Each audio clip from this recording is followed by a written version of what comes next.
যথাযোগ্য মর্যাদা ও ধর্মীয় ভাবগাম্ভীর্যের মধ্য দিয়ে বিশ্বের বিভিন্ন দেশে পালিত হয় মহরম বা পবিত্র আশুরা। দিনটি উপলক্ষে দেশে দেশে আয়োজিত তাজিয়া মিছিলে যোগ দেন হাজারো মানুষ। কারবালার প্রান্তরের শোকাবহ ঘটনার স্মরণে পবিত্র আশুরা পালন করেন সমগ্র বিশ্বের মুসলিমরা।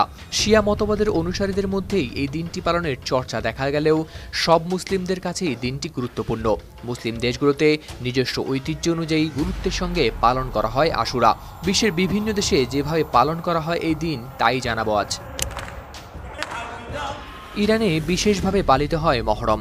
আশুরার এই দিনে শোকের মিছিল, যেখানে কালো পোশাকে শোকাহত মানুষ অংশ নেয় এবং কারবালার ঘটনা স্মরণ করে নিজেকে আঘাত করেন তারা। এটি প্রতিরোধ ও বীরত্বের প্রতীক হিসেবেও বিবেচিত হয় ইরানে। 680 খ্রিস্টাব্দে বর্তমান ইরাকের কারবালার প্রান্তরে মুসলিমদের নবী হজরত মুহাম্মদ সাল্লাল্লাহু সাল্লামের দৌহিত্র ইমাম হোসেন ও তার সঙ্গীরা ইয়াজিদের বাহিনীর হাতে নির্মমভাবে নিহত হন। ইরানের তেহরানে মুসলিমরা সেই ঘটনার করেন রূপায়ণ। ইরাকের কারবালা, যেখানে ঘটেছিল ঐতিহাসিক আশুরার ঘটনা, এখন এটি গুরুত্বপূর্ণ ধর্মীয় শহর। প্রতি বছর সেখানে শোক পালন করেন ইরাকি মুসলিমরা। প্রতি বছরই নানা রীতির মাধ্যমে স্মরণ করেন ইমাম হোসেনের শোকাবহ মৃত্যুকে। মূলত আরবি মহরম মাসের 10 তারিখ পবিত্র আশুরা পালিত হলেও অনেক জায়গায় সপ্তাহ জুড়েই চলে এই আয়োজন। রাজধানী বাগদাদ সহ বিভিন্ন শহরে লম্বা সময় ধরে চলে প্রস্তুতি ও শোকানুষ্ঠান। কারবালার তীর্থযাত্রা, তাজিয়া মিছিল ও নানা আয়োজনে তারা পালন করেন এই দিনটি। মধ্যপ্রাচ্যের দেশ ইয়েমেন ও বাহরাইনে রয়েছে বিশাল শিয়া জনগোষ্ঠী। ইয়েমেনের রাজধানী সানায় বিশাল শোক মিছিল করেন হুথি সমর্থকরা। শোকবার্তা সংবলিত প্লাকার্ড হাতে এতে অংশ নেয় লাখো মানুষ। পাশাপাশি বাহরাইনের রাজধানী মানামায়ও মাতম করেন স্থানীয় শিয়া মুসলিমরা।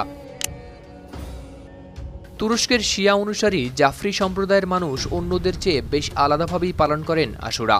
এদিন কালো পোশাক পরে নারী ও পুরুষরা বের হন র্যালিতে। আয়োজন শেষ হয় কারবালায় শহীদদের জন্য গণপ্রার্থনার মধ্য দিয়ে। মধ্যপ্রাচ্যের দেশগুলোর মতো দক্ষিণ এশিয়ার পাকিস্তান ও আফগানিস্তানেও মুসলিমদের কাছে অনেক গুরুত্বপূর্ণ এই মহরমের দিন।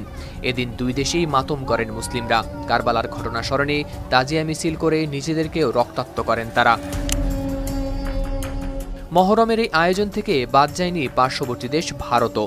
ভারতের আহমেদাবাদ ও শ্রীনগরেও বের করা হয় তাজিয়া মিছিল। শোকের প্রতীক হিসেবে বহন করা হয় নানা ধরনের প্রতীকী জিনিস। সুন্নি ও শিয়া উভয় সম্প্রদায়ের মানুষই অংশ নেয় এই উৎসবে। কালো পোশাক পরে বুকে আঘাত করে শোকের বহিঃপ্রকাশ শুধু নয়, নিজের শরীরকেও রক্তাক্ত করেন কেউ কেউ। আবার পুলিশের বাধার মুখেও পড়েন অনেকে। তাদের নানাভাবে হেনস্থা করে পুলিশ। মহরমের মূল শিক্ষা হলেও অন্যায়ের বিরুদ্ধে রুখে দাঁড়ানো, আত্মত্যাগ এবং সত্যের পথে অবিচল থাকা। বিভিন্ন দেশে পালিত হওয়ার পদ্ধতি ভিন্ন হলেও এই শিক্ষার গুরুত্ব থাকে অপরিবর্তিত। হাওলাদার শামীম, RTV।